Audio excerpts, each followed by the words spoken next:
So this is the Holy Bull Stakes. This is where the rubber starts meeting the road for Derby preps. It's a Grade 3. It's the 12th race on Gulfstream's Saturday card.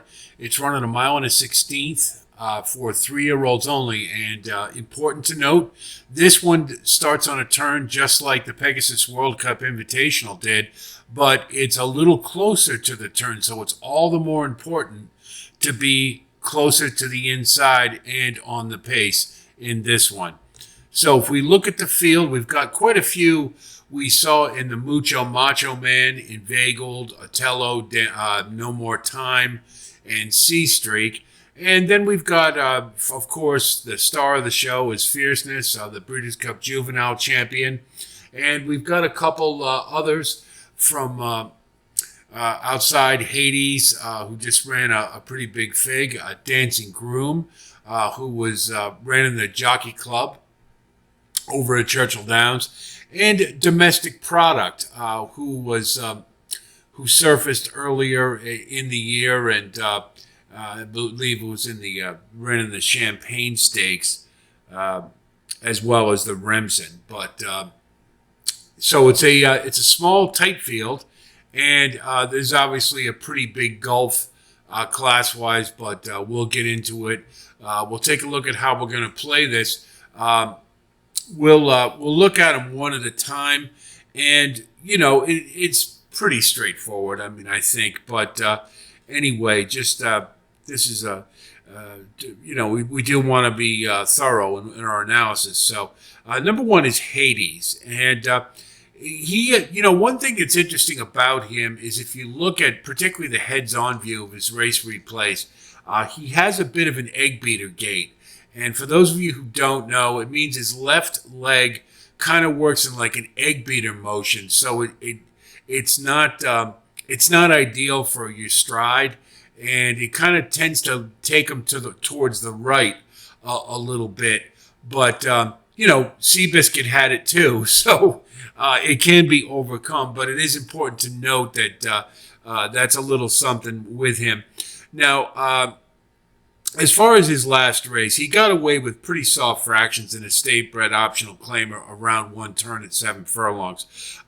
He did run very well, and he did draw off and ran a big number, but this is obviously a big step up in class. He has a tremendous advantage being at the one hole in this race, and the thing that really obviously is the problem, he's going to have to deal with Fierceness on the top end, on the front. And while I don't think he's probably going to try to get the lead, but I don't think he will. And I expect he's going to get burned up. Horses who run a big figure that's such a departure from anything they've run before, usually a good bounce candidate. So Hades, I mean, I could see him sticking around, perhaps if Fierceness just goes out and wins for fun with soft fractions. But I think it's likely that he will probably get burned up. So for me, given the fact that his trainer is 5% with First Route, I'm probably going to pass on Hades. And I think he's kind of a wise guy horse after running a big number like that. Now, Inveigled is one that has shown some promise. And he was boxed into the inside of the Mucho Macho Man. But once he came free, he did run late. And I think that showed something about his quality. His fractions improved at the same distance as the race prior, which was a one-turn mile. So while the class rating was a little low, he had an excuse. It was an okay field. The concern is the lower speed figures at longer distances than what he had been running at one turn at shorter.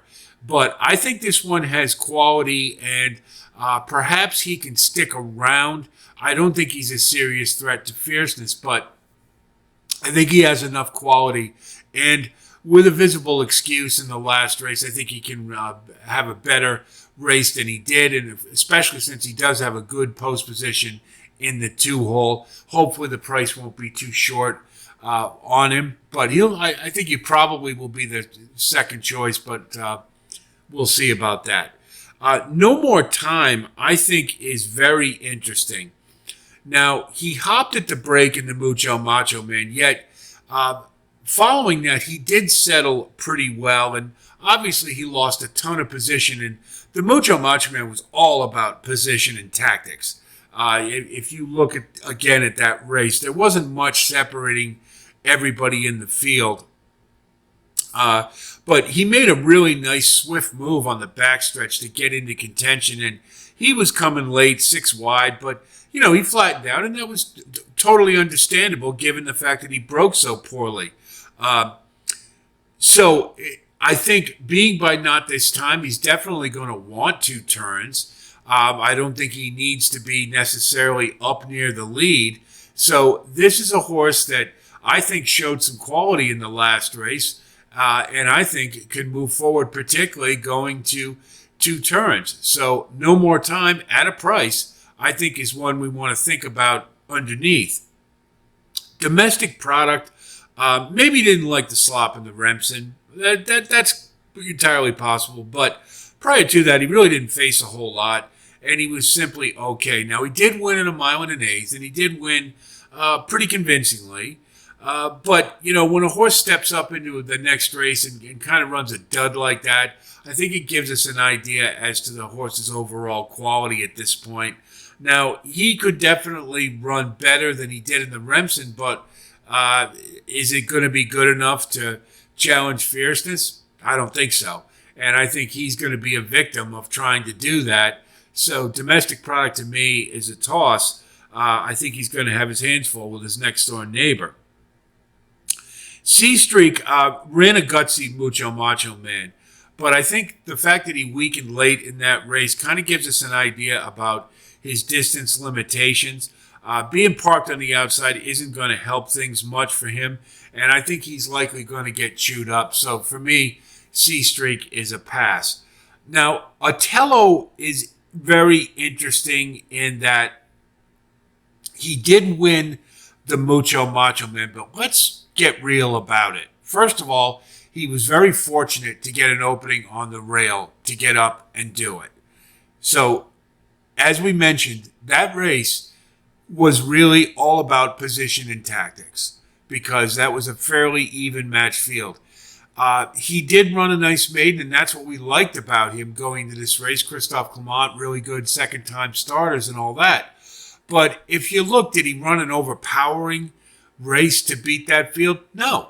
And did he do so with a class rating that tells you that he's ready to take yet a monster move forward to challenge Fierceness? No. So what it tells you is, from looking at his PPs, what I see is a horse who's incrementally improving, who benefited from tactically and got an opening that he very well could have been shut off and lost that race. It's entirely possible. Should we be as excited about him as before? Is he going to make this mad late rush to take down Fierceness? I don't think so. Can he get underneath in the exotics? Sure. But what price are we willing to take with him? I think we get better odds with some of the other horses who did have trouble and ran good races considering they had excuses, but just weren't able to overcome them in an evenly matched race. So Otello to me would be likely an underlay, and frankly, I don't see the point in using him at such short a price. I'm going to try to get prices elsewhere, which leads us to Dancing Groom. Now, he had 2 straight subpar efforts, including one at this distance, and he was no factor at all in the Jockey Club and in his first 2-turn race. However, Vino Rossos do get better with age, as he did. He was an okay 3-year-old, but he was much better older, and that's how he won the Breeders' Cup Classic. So maybe firing fresh with a little time, perhaps he can run an improved effort. This isn't an overwhelmingly deep field. And so I'm looking for value underneath. Dancing Groom, I don't see any reason why he couldn't be coming late and get up at a nice number for us in a race that, is pretty much one-sided. We'll finally talk about Fierceness. What's not to like? Just ran a dominating Breeders' Cup Juvenile. The only blemish on his record is the Champagne Stakes, where he just lunged at the start and lost all chance. And they probably eased him up to a degree because tactically he was just at such a disadvantage. I'm not sure, but he obviously validated himself by coming back and winning the Breeders Cup Juvenile. And being by Todd Pletcher, I have no reason to believe that he won't come out firing in this race. The only thing you do have to wonder about is he another devil's bag, who's just a dominating 2-year-old and just kind of not so good at 3. I'm willing to take that bet. I think on his prior record, he towers over this field, and he's an easy single in your sequences, and he's the pick to win this race. So if we look at our wagering strategy, obviously, I think this race has probably more potential value in sequence betting because I think Fierceness is an easy single here. I don't see anybody in this race who right now can compete with them. Any one of the underlings in this race would have to take a monster step forward. However, it doesn't mean we can't still get paid in this race. How do we do it? Well, first of all, No More Time, I think, it looks to me like a horse you're going to get a price on, and I think has some excuses and should be coming late. And getting up for second at a price gives you a good chance to get a nice exacta and also a place and show bet. So I would go place and show with No More Time. You want to throw a win bet on them, go ahead at that price, but I don't see it beating Fierceness. So then we just do an exacta, 7 and wheel the 2, 4, and 5. We probably want to box, or not box, but do a cold. I would do a cold 7-5 or a cold 7-2 and leverage it. They would be my 2 alternative exacta bets, but I don't want to go crazy in this race because, again, I think it's a foregone conclusion.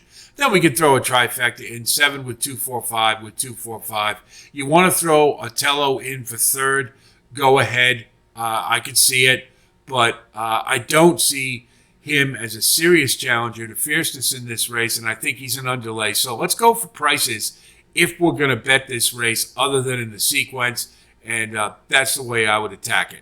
But Fierceness, clear-cut choice to win it, going away.